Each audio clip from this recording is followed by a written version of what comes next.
Everyone, welcome to learner B. I am Shivani Chauhan. इस video में हम लोग देखेंगे क्लास 6 हिस्ट्री की बुक का chapter 4 what books and burials tell us. तो इसमें देखिए one of the oldest books in the world. आप लोगों ने वेदास के बारे में पढ़ा होगा। तो वेदास जो हैं, वेद हमारे 4 हैं, ऋग्वेद, सामवेद, यजुर्वेद और अथर्ववेद। सबसे पुराना जो वेद है वो ऋग्वेद है, जिसको लगभग 3,500 साल पहले 3,500 ईयर्स अगो इसको जो है कहते हैं कि कंपोज किया गया था, बनाया गया था। ऋग्वेद में थाउजेंड्स ऑफ हाइम्स हैं। हाइम्स मतलब आप कह लीजिए मंत्र हैं, और इसमें सूक्त हैं, मतलब वेल सेड, कुछ अच्छी बातें हैं। ये हाइम्स जो हैं ये गॉड की, देवताओं की जो है, देवियों की, देवताओं की क्या प्रेज में, उनकी तारीफ में ये बोले गए हैं। 3 गॉड्स जो हैं उनको सबसे ज़्यादा इंपॉर्टेंस दी गई है। अग्नि मतलब जो है Agnidev, fire God, God of fire. Indra जो है वॉरियर गॉड है, मतलब एक तरीके से वॉर्स के, जंगों के देवता हैं। और एक है सोमदेव, एक प्लांट है जिससे एक स्पेशल ड्रिंक को प्रिपेयर किया जाता है। ये जो हिम्स हैं ये कंपोज किए थे, बनाए थे ऋषियों ने, जो प्रीस्ट थे, और उन्होंने अपने स्टूडेंट्स को सिखाया था रिसाइट करना, इनको पढ़ना और इनको मेमोराइज करना। Each syllable, each word and sentence, bit by bit with great care. तो मतलब एक एक शब्द, एक एक अक्षर बिल्कुल अच्छे से गुरुओं ने अपने शिष्यों को सिखा दिया था। ज़्यादातर हिम्स जो हैं were composed and taught by men, taught learn by man, मतलब ज़्यादातर बनाए गए थे, पढ़े गए थे, लिखे गए थे और सीखे गए थे आदमियों के द्वारा। काफ़ी ही कम जो है हम लोग को विमेन देखने के लिए मिलती हैं जिन्होंने ऋग्वेद के ये कोई भी हिम्स वगैरह बनाए हों। ऋग्वेद जो है काफ़ी ओल्ड संस्कृत में, ओल्ड वैदिक संस्कृत में लिखा गया है, जो आज की संस्कृत से काफ़ी ज़्यादा अलग है, जो आज हम स्कूल्स में पढ़ते हैं। ये वेद वगैरह वैदिक संस्कृत में लिखे गए हैं। संस्कृत और दूसरी लैंग्वेजेस के बारे में, संस्कृत फैमिली का पार्ट है इंडो यूरोपियन। ठीक है, इसमें कौन कौन सी इंडो यूरोपियन लैंग्वेजेस में कौन कौन सी भाषाएं आती हैं? असमीज़ आती है, गुजराती, हिंदी, कश्मीरी, सिंधी। ये जो है इंडो यूरोपियन लैंग्वेज है, गुजराती, हिंदी, कश्मीरी, सिंधी। मतलब जो है इंडिया की भाषाएं और यूरोप की भाषाओं में काफ़ी ज़्यादा समानताएं हैं, और जो उनकी समानताएं हैं इसलिए उनको एक ही फैमिली का, एक ही परिवार का माना जाता है, और उनको इंडो यूरोपियन लैंग्वेज बोला जाता है। एशियन लैंग्वेज जैसे कि पर्शियन हो गया, और काफ़ी सारी यूरोपियन लैंग्वेज जैसे कि English, French, German, Greek, Italian, Spanish belong to this family. क्योंकि हम लोगों को देखते हैं ना, हम लोग इंग्लिश में और हिंदी में कितने ज़्यादा ऐसे ऐसे वर्ड होते हैं जो काफ़ी ज़्यादा सिमिलर होते हैं, उनका मतलब काफ़ी सिमिलर होता है। जैसे कि ए लगा दिया तो वो निगेटिव हो गया, जैसे कि और हमने अ लगा दिया तो वो अलग हो गया, जैसे कि गिनत, जिसको गिना जा सकता है, अनगिनत जिसको नहीं गिना जा सकता है ना। इस तरीके से अ लगा दिया हिंदी में तो वो निगेटिव सेंस बन जाता है, और ए लगा दिया तो इंग्लिश में निगेटिव हो जाता है। साइड मतलब किनारे, असाइड मतलब बिल्कुल साइड में, है ना। तो काफ़ी डिफरेंस आ जाता, मतलब आप ये समझ लीजिए जो भाषाएं हैं ना वो काफ़ी ज़्यादा मिलती जुलती हैं, तो इसलिए इनको एक फैमिली का समझा जाता है। They are called a family because they originally had common words. उनको फैमिली इसलिए कहा जाता है क्योंकि स्टार्टिंग से ओरिजिनली इनके काफ़ी ज़्यादा समान शब्द रहे थे, जैसे कि मात्र संस्कृत में, माँ हिंदी में और मदर इंग्लिश में। सिमिलैरिटी है ना इन सब में। और जो दूसरी भाषाएं सब कॉन्टिनेंट में, मतलब हमारे देश में कहीं बोली जाती हैं, वो दूसरे फैमिली को बिलोंग करती हैं। जैसे कि नॉर्थ ईस्ट की जो भाषाएं बोली जाती है, जैसे कि हमारा देश है इधर साइड नॉर्थ ईस्ट, और नॉर्थ ईस्ट में जो भाषाएं बोली जाती हैं वो तिब्बतो बर्मन फैमिली को बिलोंग करती हैं। और ये तमिल, तेलुगु, कन्नड़, मलयालम ये द्रविडियन फैमिली को बिलोंग करती हैं। तो कौन कौन सी भाषाएं द्रविडियन फैमिली को बिलोंग करती हैं? तमिल, तेलुगु, कन्नड़, मलयालम, है ना। और जो लैंग्वेजेस झारखंड और सेंट्रल पार्ट ऑफ इंडिया में बोली जाती है उनको ऑस्ट्रो एशियाटिक फैमिली बोला जाता है, मतलब ऑस्ट्रेलिया वाले रीजन में, और ये जो हमारे सेंट्रल पार्ट में ये काफ़ी ज़्यादा सिमिलर भाषाएं बोली जाती है। तो मेनली कौन कौन सी भाषाएं बोली जाती है हमारे देश में? एक तो इंडो यूरोपियन है, इंडो यूरोपियन में गुजराती, हिंदी, कश्मीरी आती हैं। फिर उसके बाद हमारी कौन सी आती है? तिब्बतो बर्मन। तिब्बतो बर्मन में नॉर्थ ईस्ट वाले रीजन में जो भाषाएं बोली जाती हैं। फिर आती है द्रविडियन फैमिली, ये पूरे हमारे देश की है, तेलुगु, तमिल, कन्नड़, मलयालम। फिर ऑस्ट्रो एशियाटिक जो कि झारखंड और बाकी हमारे देश के सेंट्रल पार्ट में, मतलब जैसे कि झारखंड, उड़ीसा, एमपी, है ना, इस वाले रीजन में बोली जाती है। अब आता है बुक्स जो आज हम पढ़ते हैं, जो लिखी हुई होती हैं, प्रिंट की जाती हैं। पहले ऐसी नहीं होती थी। ऋग्वेद जो है वो बोल बोल के और सुन करके याद किया जाता था, पढ़ाया जाता था। इसको कई सेंचुरीज बाद, मतलब कि ऐसा माना जाता है कि 3500 ईयर्स अगो इसका कंपोजिशन हो गया था, इसको बना दिया गया था, बट इसको लिखा गया आज से सिर्फ 200 साल पहले। लिखा तो सिर्फ 200 साल पहले ही इसको गया है, मतलब प्रिंट हुआ है 200 साल पहले। लिखना, वो हाथ से लिखना इन्होंने शुरू कर दिया था, बट प्रिंट जो हुई है वो सिर्फ 200 साल पहले हुई है ऋग्वेद की किताब। अब how historians study the Rigveda, historians ने किस तरीके को ऋग्वेद को पढ़ा। तो हिस्टोरियंस जैसे कि आर्कियोलॉजिस्ट जो पुरानी चीज़ों की स्टडी करते हैं, उन्होंने पास्ट के बारे में पता किया, but in addition to material remains, जो चीज़ें बची हैं उसके अलावा they examine written sources as well, उन्होंने जो चीज़ें बची हैं उनको भी एग्जामिन किया, जैसे पॉट्स हो गए, घड़े वगैरह और बर्तन जो मिलते हैं, तलवारें और जो भी चीज़ें मिलती हैं उनको देखा, और जो चीज़ें लिखी हुई मिली हैं आर्कियोलॉजिस्ट ने उनको भी देखा, जैसे कि उन्होंने ऋग्वेद को स्टडी किया है। कुछ जो हिम्स हैं ऋग्वेद के वो डायलॉग्स की फॉर्म में हैं, डायलॉग्स मतलब बातचीत की फॉर्म में हैं, और this is part of one such hymn, a dialogue between sages named Vishwamitra and 2 rivers, तो 2 रिवर्स के बीच में और विश्वामित्र के बीच में संवाद है। डायलॉग का मतलब होता है संवाद, बातचीत। तो विश्वामित्र और बियाज और सतलुज, ठीक है, that were worshipped as goddesses, तो बियाज और सतलुज को देवियों की तरह पूजा जाता था नदी को, और विश्वामित्र और बियाज और सतलुज के बीच में डायलॉग्स, बातचीत देखने के लिए हमें मिलती है। तो इससे हमें क्या समझ में आता है कि ये जो वेद हैं ये पंजाब वाले रीजन में, बियाज सतलुज उसी रीजन में बहती है, वहाँ पर पहले लिखे गए होंगे या रचे गए होंगे। तो मैन्यूस्क्रिप्ट मतलब होता है जो हाथ से लिखी जाती है, हाथ से लिखी हुई मैन्यूस्क्रिप्ट ऋग्वेद की हमें देखने के लिए मिलती है। ये बिर्च बाक मतलब जो बिर्च ट्री होता है उसके तने पे से निकाल करके जो है उस पर लिखी हुई है। ये कश्मीर में मिलती है, लगभग 150 ईयर्स अगो इसको प्रिपेयर किया गया था। ऋग्वेद के इसमें टेक्स्ट है as well as an English translation भी इसका हम लोग को देखने के लिए मिलता है, और जो आज पुणे की एक लाइब्रेरी में रखा गया है। विश्वामित्र एंड द रिवर्स, तो विश्वामित्र कहते हैं O rivers come down from the mountains like 2 swift horses like 2 shining cows that lick their calves, तो मतलब ये कहते हैं विश्वामित्र की जो नदियों तुम नीचे आ जाओ, जैसे कि माउंटेन से घोड़े नीचे आते हैं इतने प्यार से आ जाओ, चमकती हुई गाय की तरह जो कि अपने बछड़े को जैसे चाट रही होती हैं। You move like chariots to the sea through the power of Indra, you are full of water and wish to unite with another, तो मतलब तारीफ एक तरह से की जा रही है। विश्वामित्र और रिवर्स के बीच में बातचीत ये दिखाते हैं। अब आता है cattle, horses and chariots. Cattle होते हैं जानवर, जो दूध देने वाले जानवर होते हैं ज़्यादातर, हॉर्सेस घोड़े हो गए, चैरियट्स रथ। तो काफ़ी सारी प्रेयर्स जो हैं हमें ऋग्वेद में देखने के लिए मिलती हैं कैटल्स के लिए, बच्चों के लिए, स्पेशली लड़कों के लिए, हॉर्सेस घोड़ों के लिए, इन सब के लिए प्रेयर्स देखने के लिए मिलती हैं।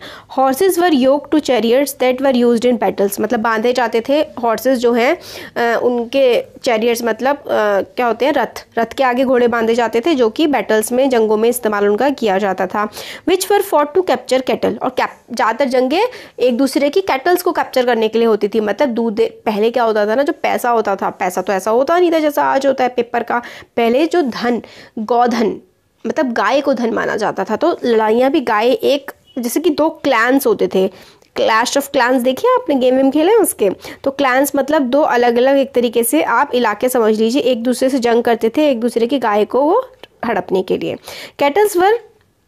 Battles were also fought for land, ज़मीन के लिए भी। Which was important for pasture मतलब चरवाहा करने के लिए, अपनी गाय भैंसों को चराने के लिए भी तो ज़मीन चाहिए, तो उसके लिए भी जंगें होती थी। And for growing hardy crops that ripened quickly such as barley, और बार्ली जैसी फसलें उगाने के लिए जो काफ़ी ज़्यादा जल्दी उग जाती थी, और क्योंकि जानवर इनको ही खाते हैं। सम बैटल्स वर फॉट पानी के लिए और लोगों को कैप्चर करने के लिए भी। Some of the wealth that was obtained was kept by the leaders. Some was given to the priest and the rest were distributed among the people. और जो जंगों के बाद जो वेल्थ आती थी वो कुछ अपने पास जो लीडर होता था उनका, एक तरह से राजा, वो रख लेता था, कुछ जो है ब्राह्मण को दी जाती थी और बाकी लोगों में बांट दी जाती थी। Some wealth was used for performance of यज्ञ और sacrifices in which offerings were made into the fire. और यज्ञ होते थे तो जो ऑफरिंग्स दी जाती थी, जो भी लूट पाट करके मतलब जंग में जीत करके लाया जाता था, उसको एक तरीके से भगवान को प्रसाद के रूप में दिया जाता था। यज्ञ होते थे, हवन होते थे। These were meant for gods and goddesses, gods और गॉडेसेस को दिया जाता था। Offerings could include ghee, grain and in some cases animals, तो घी हो गया, अनाज हो गया, और एनिमल्स भी होता था, कई बार बलि टाइप की दी जाती थी।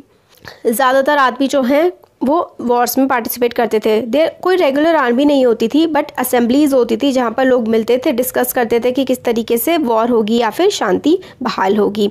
लोग अपने लीडर्स को खुद चूज़ करते थे, और जो लीडर्स वो लोग चूज़ करते थे ना, वो ब्रेव होते थे और काफ़ी ज़्यादा स्किलफुल वॉरियर्स होते थे। मतलब राजा का बेटा राजा वाला कॉन्सेप्ट तब तक नहीं आया था। जो इच्छुक होता था या फिर जो काफ़ी ज़्यादा एक तरह से आप कह सकते हैं काबिल होता था, उसको ही अपना लीडर चुना जाता था। वर्ड्स टू डिस्क्राइब पीपल, अब लोगों को कैसे डिस्क्राइब करते थे? सेवरल वेज थे जिससे लोगों को डिस्क्राइब किया जा सकता था इन टर्म्स ऑफ जो वो काम करते थे, किस तरीके की वो भाषा बोलते थे, कहाँ वो रहते थे, उनकी फैमिली कैसी होती थी, किस कम्युनिटी को या फिर किस कल्चरल प्रैक्टिसेस को वो फॉलो करते थे। कम्युनिटी मतलब होता है पूरा समाज, है ना। तो अलग अलग वर्ड्स यूज़ किए गए हैं ऋग्वेद में डिस्क्राइब करने के लिए। There are 2 groups which are described in terms of their work. काम के तौर पर 2 ग्रुप्स पे डिवाइड किया है। एक तो प्रीस्ट हैं जिनको ब्राह्मण बोला जाता था, जो रिचुअल्स वगैरह परफॉर्म करते थे, मतलब पूजा पाठ वगैरह करते थे, और एक होता था राजा। राजा जो है नॉट लाइक द जो आज हम समझते हैं राजा, इस टाइप का नहीं होता था। उनके कोई बड़े बड़े राज्य और सिटीज़ और आर्मी और वो नहीं होते थे, वो टैक्स वगैरह भी नहीं कलेक्ट करते थे। जनरली सन्स जो है वो ऑटोमेटिकली राजा नहीं बन जाते थे, ठीक है। तो 2 वर्ड्स जो हैं वो डिस्क्राइब करते हैं लोगों को या फिर कम्युनिटी को एज अ होल, मतलब एक राजा और एक जो है प्रीस्ट, ब्राह्मण जिसको ज़्यादातर बोला जाता था। बट ये जो है आज का राजा नहीं कि बहुत बड़े बड़े उसके पास राज्य है, लोग उसको टैक्स पे कर रहे हैं, बल्कि वो अलग तरीके का राजा होता था जिसको ऊंचा माना जाता था, अच्छा माना जाता था उसके कर्मों की वजह से। वन ऑफ द वर्ड, एक वर्ड हमें जन देखने के लिए मिलता है जिसका आज भी जन का मतलब है क्या है, विच वी स्टिल यूज। जन मतलब लोग, है ना। अदर वर्ड है विश। विश वर्ड होता है वैश्य से, which comes from wish. Wish का मतलब हम लोग अभी चैप्टर 5 में आगे पढ़ेंगे। विश में क्या जो है ना, ये शब्द है जैसे कि वैश्य, जो व्यापारी लोग होते थे उनके लिए इस्तेमाल किया जाने लगा था। सेवरल विश और janas are mentioned by name. We find reference to the Purujana और विश, द भारत जना और विश, द यदुर्जन और विश, ठीक है। यदुर्जन यदु के जो लोग हैं, भारत जन भारत के जो लोग हैं, इस तरीके से इस्तेमाल होता था। Do any of these name sound familiar? हाँ, है ना। भारत जन भारत के लोग, यदुर यदुरवासी, यदुर जो है कृष्ण भगवान की जो नगरी थी, पुर, है ना, ये इलाकों के नाम है, इलाकों में रहने वाले लोग। समटाइम्स कभी कभार पीपल जो थे ना, जो कि कंपोज करते थे हिम्स, खुद को आर्यंस बोलते थे। हिम्स मतलब जो श्लोक वगैरह बनाते थे ऋग्वेद वगैरह के, वो खुद को आर्यंस कहते थे। और इनके जो अपोनेंट्स होते थे, मतलब जो इनसे इनके दुश्मन होते थे, उनको ये दास या फिर दस्यूस, दास इनके नीचा कहा जाता था, क्योंकि अपोनेंट से दुश्मन है तो उनको नीचा समझते थे ये लोग। तो जो दास होते थे ना, ये लोग सेक्रीफाइस वगैरह परफॉर्म नहीं करते थे, ये लोग अलग भाषा बोलते थे। और लेटर जो है दास का टर्म जो है दासी केम टू मीन स्लेव्स। दास का मतलब पहले वो नहीं होता था कि नीचा या फिर कोई आपका जो नौकर है, पहले दास होता था अपोजिट कि आपका दुश्मन है उसके लिए। और फिर धीरे धीरे ये वर्ड जैसे आगे बढ़ा तो दास का फेमिनिन औरत वर्जन दासी बन गया, और दास का मतलब स्लेव हो गया। Slaves were women and men who were often captured in war. Slaves या फिर दास कौन होते थे? जिनको जंगों के बाद जीत लिया जाता था, और they were treated as a property of their owners. ऐसे ट्रीट करते थे जैसे कि मतलब एक तरह से कोई सामान हो वो, और काफ़ी अच्छा व्यवहार नहीं किया जाता था। They could make them so what ever they work they wanted, और मतलब उनसे जो भी काम करवाना चाहता था मालिक वो करवाता था। While Rigveda was being compose in the north west of the subcontinent, there were other developments elsewhere. मतलब नॉर्थ वेस्ट का जो रीजन है ना, आप कह सकते हैं पंजाब वाला, कश्मीर वाला, है ना, हरियाणा और दिल्ली वाला, ये वाला नॉर्थ वेस्ट वाला पार्ट आता है इंडिया का। ये ऋग्वेद यहीं पर बनाए गए थे। अब और बाकी जगह क्या क्या चल रहा था? Silent sentinels, the story of the megaliths. तो इलस्ट्रेशन हम नेक्स्ट पेज पे वाला जो देखते हैं, ये देखिए, ये काफ़ी मेगालिथ समय, मतलब मेगा का मतलब होता है बड़ा, लिथ्स का मतलब होता है पत्थर, तो मेगालिथ का मतलब हो गया बड़े पत्थर, है ना। तो मेगालिथ हमें देखने के लिए मिलते हैं। द स्टोन बोल्डर्स मतलब बड़े बड़े पत्थर are known as megaliths, literally बड़े स्टोन्स, केयरफुली अरेंज किए गए हैं लोगों के द्वारा, and were use to mark burial site. Burial site मतलब जहाँ पर लोगों को दबाया जाता है मरने के बाद। Practice of erecting megaliths begin around 3000 साल पहले, 3000 ईयर्स अगो मेगालिथ्स बनाने की, बरियल्स लगाने की प्रैक्टिस स्टार्ट की गई थी। और पूरे डेक्कन के रीजन में, मतलब साउथ इंडिया वाले रीजन में, नॉर्थ ईस्ट में, कश्मीर में काफ़ी ज़्यादा प्रेवलेंट थी। तो ये देखिए, ये बरियल्स वगैरह किस तरीके से बनाए जाते थे, मतलब लोगों को दफनाने के लिए बरियल्स बनाए गए हैं, है ना। सम इम्पॉर्टेंट मेगालिथ साइट्स जो कि मैप 2 में हम लोगों को पिछले चैप्टर 1 में हम लोगों ने देखा था ना मैप, तो उसमें मेगालिथ्स की साइट आप लोग अभी खोल के देखेंगे तो उसमें साइड में मेगालिथ्स की साइट लिखी हुई है और बनी हुई है काफ़ी सारी मेगालिथ्स की site can be seen on surface, other megaliths burial are found underground. मतलब कई बार तो मेगालिथ की साइट हमें ऐसे सरफेस पे मिल जाती है, बट कई बार खुदाई करने पे मिलती है। Sometime archaeologist circle of stone मिल जाते हैं बड़े बड़े, और a single large stone standing on the ground, मतलब बड़ा सा स्टोन स्टैंड हुआ मिल जाता है, या फिर इस तरीके के जो ये पिक्चर बना रखी है इस तरीके के बरियल्स भी देखने के लिए मिल जाते हैं, और कई बार अंडर दबे हुए भी बरियल्स मिलते हैं। This type of megalith is known as cist. इस तरीके का जो मेगालिथ होता है इसको हम लोग सिस्ट कहते हैं। Some cist like one shown here have port holes and which could be use as an entrance. तो एंट्रेंस पोर्ट होल्स की तरह भी होता है कि अंदर जाने के लिए भी इसका इस्तेमाल कर सकते हैं, कुछ में अंदर जाने के लिए भी जगह होती है।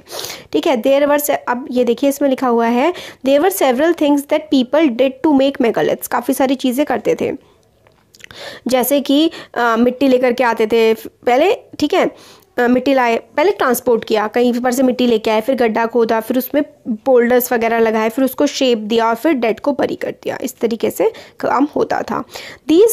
All these burials have some common feature. कुछ कॉमन फीचर होते थे सारे बरियल्स के। जनरली डेड जो है उनको बरी किया जाता था, पॉट्स वगैरह रखे जाते थे, कई बार घड़े, ब्लैक और रेड वेयर, अलग अलग टाइप के ब्लैक कलर के रेड कलर के पॉट्स उनके साथ रखे जाते थे।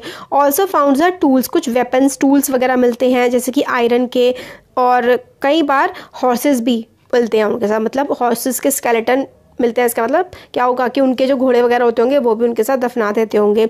Horse equipment and ornaments of stone and gold, और क्या क्या मिलता है ग्रेव्स में, स्टोन पत्थर वगैरह भी मिलते हैं और ऑर्नामेंट्स भी मिलते हैं, गहने वगैरह भी हमें देखने के लिए मिलते हैं। इस तरीके की चीज़ें जो हैं वो मिलती हैं। तो इससे हमें समझ में आता है कि शायद जो इंसान को दफनाया जाता था उसकी प्यारी बिलोंगिंग चीज़ें जो उसको पसंद होती होंगी अपनी ज़िंदगी में, जिसका वो इस्तेमाल करता होगा, उसके साथ उनको दफना दिया जाता होगा ताकि अगले जन्म में वो उनका इस्तेमाल कर सके, कि लाइफ आफ्टर डेथ जो है वो चल रही होगी। इस टाइप की कुछ सोच रही होगी उन लोगों की, है ना।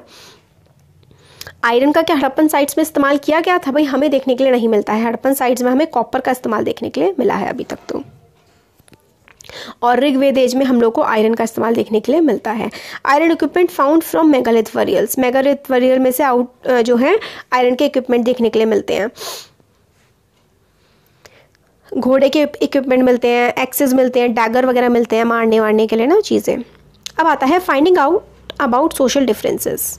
सोशल डिफरेंसेस मतलब लोगों के बीच भेदभाव। आर्कियोलॉजिस्ट देखते हैं ऑब्जेक्ट काफ़ी सारे मिलते हैं, स्केलेटन मतलब मरे हुए स्केलेटन्स के साथ, डेड बॉडीज़ के साथ। उनसे हमें समझ में आता है कि कौन अमीर होगा, कौन गरीब होगा, क्योंकि उनके ही ऑब्जेक्ट उनके साथ दफनाए जाते थे। ठीक है, ब्रह्मगिरी आपको, आप पेज नंबर 13 खोल लीजिए किताब का, उसमें ब्रह्मगिरी आपको दिखेगा। यहाँ पर एक स्केलेटन बरी किया गया है 33 गोल्ड बीड्स के साथ, मतलब स्केलेटन के साथ 33 मतलब गोल्ड की बीड्स मिली है। सोचो अमीर आदमी होगा ना। 2 स्टोन की बीड मिली है, 4 कॉपर के बेंगल मिले हैं, कॉन्च शेल मिले हैं, अदर स्केलेटन मिला है जिसके पास सिर्फ घड़े मिले हैं। इससे हमें समझ में आता है कि कुछ लोग अमीर होते होंगे, कुछ गरीब होते होंगे, है ना। बरियल से हमें यही तो समझ आता है कि जिसके पास सोने और चांदी की चीज़ें मिल रही हैं वो अमीर हुआ होगा। Were some burials spots meant for certain families. क्या कुछ बरियल स्पॉट्स सिर्फ कुछ फैमिली के लोगों के लिए ही होते थे? बरियल स्पॉट्स मतलब दफनाने की जगह। समटाइम्स जो मेगालिथ्स होते थे contain more than one skeleton. कई बार जो मेगालिथ्स होते हैं, मेगालिथ्स मतलब जहाँ पर एक तरह से कब्र जहाँ पर खोदी जाती थी, शमशान घाट, वहाँ पर एक से ज़्यादा स्केलेटन एक साथ मिलते हैं। ये इंडिकेट करता है कि एक फैमिली के पीपल जो होते थे ना उनको एक ही साथ दफना दिया जाता था। और ये भी हो सकता है कि एक बार में ही होता हो, मर जाते हो, या फिर उसी जगह पर जब एक बार इसकी डेथ हो गई तो उसको दफना दिया, फिर उसके बगल में ही उसकी पूरी फैमिली को टाइम पर दफनाया जाता होगा। Bodies of who died later were brought into the grave through the portholes. तो पोर्ट होल्स बनाए जाते थे ना ताकि दोबारा से उन ग्रेव्स में अंदर जा सकें, तो पोर्ट होल्स के थ्रू उनके अंदर दोबारा जाया जाता होगा और फैमिली के लोगों को भी वहीं दफना दिया जाता होगा। सर्कस स्टोन्स और boulders placed on the surface probably served as sign spot to find the burial site. Circles stones वगैरह लगा देते थे तो उससे पता लग जाता होगा कि भाई ये बरियल साइट है यहाँ पर। मतलब स्टोन आप देखते नहीं मूवीज़ वगैरह में, क्रिश्चियनिटी में क्या होता है कि वो स्टोन सा लगा देते हैं कि यहाँ पर इनकी डेथ हुई है, नाम वगैरह लिखा होता है। तो इसी तरीके के सिंबल्स पहले भी लगा दिए जाते थे ताकि उस फैमिली के लोगों को साथ में दफनाया जा सके। स्पेशल बरियल एट इनाम गाँव। इनाम गाँव जो है वो साइट है कहाँ पर? रिवर गोद a tributary of Bhim. It was occupied लगभग 3600 से लेकर के 2700 ईयर्स तक। वहाँ पे adults were generally buried in the ground, मतलब एडल्ट्स को ग्राउंड के अंदर बरी कर दिया जाता था। Laid out straight with the head towards the north, मतलब सर जो है नॉर्थ की तरफ होता था और पैर जो है वो साउथ की तरफ होते थे। Sometimes burials were with in the houses, कई बार जो बरियल्स है वो घर के अंदर भी होते थे। बरियल्स मतलब दफनाने की जगह। और वेसल्स रखे जाते थे जिसमें खाना पानी वगैरह होता था, डेड के साथ रखा जाता था। Man was buried in a large one man was found buried in a large 4-legged clay jar, मतलब एक बड़े से खूब बड़े से जार में दिखा गया है बरी किया हुआ। In the courtyard of a 5 foot room house, 5 foot का मतलब घर है, उसके अंदर एक तरीके से बरियल पिट हाउसेस टाइप के जिसमें बरी किया गया है। One of the largest houses of the site in which the centre of the settlement. This house was also had granary. The body was placed in the cross legged position, cross leg को cross करके इस तरीके से बरी किया गया है और थोड़ा अंदर उसको मोड़ करके गड्ढे टाइप का अंदर बना करके फिर जो है बरी किया गया है उस घर के अंदर ही। स्केलेटल स्टडीज़ हम लोग को क्या बताती हैं, तो it is easy to make out skeletal of a children from its small size, छोटा होगा तो बच्चा होगा। हाउ एवर कोई और मेजर डिफरेंस हम लोगों को देखने के लिए नहीं मिलता है गर्ल की और बॉय की स्केलेटन में। तो मगर मैन और वुमेन की स्केलेटन में क्या अंतर होता है, कई बार हम लोग को पता लगता है कि स्केलेटन जो कि मिला है विद ज्वेलरी वो ज़्यादातर वुमेन का होगा। हाउ एवर बट प्रॉब्लम्स भी है कि ऑर्नामेंट्स तो मैन भी पहन सकते हैं, ज्वेलरी वगैरह पहले मैन भी पहनते थे। तो बेटर वे जो है फिगर करने की पेल्विक एरिया, पेल्विक एरिया होता है ये जो हिप्स वाला एरिया होता है ना, इसमें पेल्विक एरिया जो है विमेन का बड़ा होता है ताकि वो बेबी को बर्थ दे सके। तो पेल्विक एरिया अगर बड़ा है हिप वाले रीजन का तो इसका मतलब है कि वो विमेन है। तो यही डिस्टिंक्शंस आज मॉडर्न स्केलेटल में भी होती हैं और तब भी होती होंगी, इससे हम पता लगा सकते हैं शायद कि वो मैन का है या विमेन का। आज से 2000 साल पहले फेमस फिजिशियन हुए थे जिनका नाम था चरक।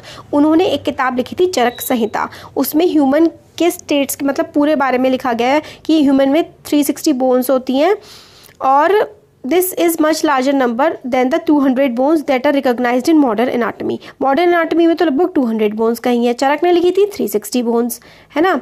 तो Charak arrived at the figure by counting the teeth joints and cartilage. तो 360 कैसे बोली थी चरक ने, क्योंकि उन्होंने दांत भी गिने थे, जो जॉइंट्स होते हैं वो भी गिने थे और जो कार्टिलेज अंदर की तरफ होता है ना बॉडी में वो भी उन्होंने गिना होगा। तो चरक ने लिखी थी चरक संहिता। अब ऑक्यूपेशन एट इनाम, ऑक्यूपेशन क्या क्या काम करते होंगे। आर्कियोलॉजिस्ट ने फाइंड किया है कि वहाँ पर इनाम गाँव जो होता है वहाँ पे wheat, barley, rice, pearls, millets, peas, sesame ये सारी की सारी चीज़ें उगाई जाती थी। काफ़ी सारी बोन्स मिलती हैं, हड्डियाँ मिलती हैं जानवरों की और उनको कटिंग वगैरह के लिए भी इस्तेमाल किया जाता होगा। और मेरे ख्याल से कैटल्स को खाते होंगे या फिर जानवरों को खाते होंगे तो उससे भी हड्डियाँ बचती होंगी।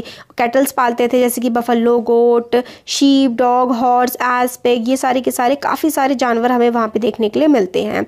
और फ्रूट्स जैसे कि बेर हो गया, आंवला हो गया, जामुन हो गया, ये सारी की सारी चीज़ें भी हमें देखने के लिए मिलती थी। तो खेती वगैरह करते होंगे, जानवरों को पालते होंगे, यही उनका ऑक्यूपेशन, उनका काम होता होगा। चैप्टर हो गया है ख़त्म। अब एल्सवेयर में वैसे एग्जाम में आता नहीं है, देख लेते हैं एक बार। चाइना जो है वो अराउंड 3500 ईयर्स अगो वहाँ पे पहले एविडेंस राइटिंग के हमें देखने के लिए मिलते हैं। और राइटिंग्स जो होती थी वो एनिमल की हड्डियों पर होती थी जिनको ओरेकल बोन्स कहा जाता है, क्योंकि इनको फ्यूचर प्रेडिक्ट करने के लिए इस्तेमाल किया जाता था। किंग जो है स्क्राइब, लिखने वाले लोग बुलाते थे और मतलब क्वेश्चन उस पर लिखो और पूछ सकते थे, क्वेश्चन लिखो कि बैटल जीतेंगे, हार्वेस्ट अच्छी होगी या नहीं होगी, कितने सन्स होंगे।